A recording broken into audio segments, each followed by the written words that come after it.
Mapapagod, pero hindi susuko. Alam mo ba na may dalawang uri ng pagod na pwede mong madama?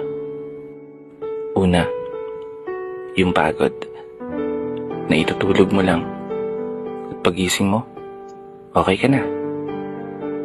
Pero may isang uri ng pagod na talagang kakaiba. Yun ay ang pagod na hindi nadadaan sa pahinga. Isang pagod na magpapahiwatig kung gaano kabigat ang mga problema mong daladala. Pagod na magpapanginig ng mga luha sa mata. Pagod na magdidikta sa'yo para sabihin ayaw mo na. Mapapatanong ka na lang talaga, saan nga ba ang direksyon ng aking mga paa? Mga paang tila pagod na sa kakahakbang. Mga paang ngimay na sa kada tapak sa baitang ng hagdan. Isang hagdan na magdadala sa akin patungo sa isang palapag na pinapangarap ko. Mapapagod pero hindi susuko. Magpapahinga pero hindi hihinto. Para sa pamilya at para sa pangarap, palaging pipiliin na magpatuloy. Kasi alam mo, kung ang pagod ay kapalit ng magandang kinabukasan, wala kang dahilan para sukuan ng pagod.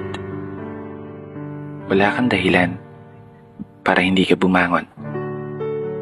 Wala kang dahilan para tuluyang magpalamon sa pagod na magbibigay sa iyo ng mga hamon at pagsubok na susukat sa iyong katatagan at kagustuhang makaahon, kagustuhang umasenso at kagustuhang magtagumpay at tuluyang makamtan yung magandang buhay na gusto mong mapasakamay.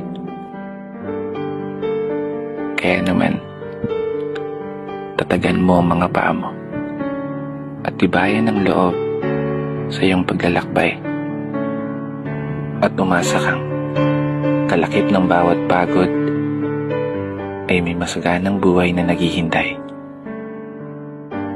Sige, umusad ka. Dito na nagtatapos. Kaya isang pagpupugay para sa lahat ng mga tao na patuloy sumasabay sa hamon ng buhay. Ako nga po pala si Brother Matt at ito ang aking munting tula. Sana nagustuhan mo.